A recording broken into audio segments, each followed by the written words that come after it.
నిలబడ్డావు అని చెప్పి అంటూ ఉంటారు. దాంతో వల్లి అయితే లేదు లేదు ప్రేమ, ఇదిగో కూరగాయలు కట్ చేస్తున్నాను కదా, మీరు అత్తయ్య గారితో మాట్లాడడానికి వచ్చినట్లుగా ఉన్నారు, మాట్లాడండి అని చెప్పి అక్కడ ఉన్న వల్లి అంటుంది. దాంతో అక్కడ ఉన్న ప్రేమ నర్మద అయితే ఆ కట్ చేసేదేదో మేము కట్ చేస్తాం కానీ నువ్వు వెళ్ళిపో అక్క అని చెప్పి అంటారు.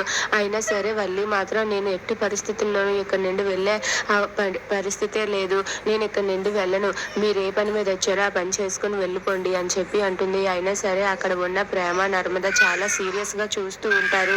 దాంతో అక్కడ ఉన్న వల్లి అయితే సరే సరే సరే, మీరు కాళ్ళు పట్టుకునేంతలా బ్రతిమలాడుతూ ఉంటే నేనేం చెయ్యను, వెళ్ళిపోతానులేండి, మీరు అత్తయ్య గారితో మాట్లాడుకోండి అని చెప్పి వల్లి అక్కడ ఉన్న వాళ్ళతో అంటూ ఉంటుంది. ఆ మాట వినగానే ప్రేమ నర్మద అలా చూస్తూ ఉంటారు. ఇక వల్లి వెళ్ళిపోయిన వెంటనే ప్రేమ నర్మద వాళ్ళిద్దరూ కూడా వాళ్ళ అత్తయ్య దగ్గరకు వెళ్ళి గిన్నెలు అందిస్తూ ఉంటారు. ఇక వేదవతి చాలా సీరియస్ గా గిన్నెలు దోముతూ ఉంటుంది.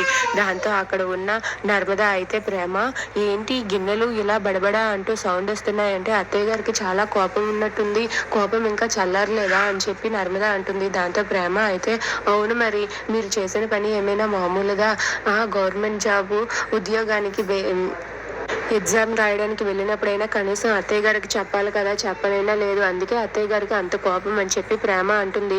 దాంతో అక్కడ ఉన్న నర్మద అయితే ఇదేదో బాగుందమ్మా, ఆ ఎగ్జామ్ రాయడానికి వెళ్ళింది ఆమె కొడుకే, కొడుకు మీద కోపం చూపించవచ్చు కదా, ఏ పాపం తెలియని కోడల మీద ఎందుకు కోపం చూపించాలి అని చెప్పి అంటుంది. ఆ మాట వినగానే అక్కడ ఉన్న ప్రేమ అయితే కొడుకైనా కోడలైనా ఇద్దరు ఒక్కటే ఆమెకు, అందుకే ఆమెకు చెప్పలేదు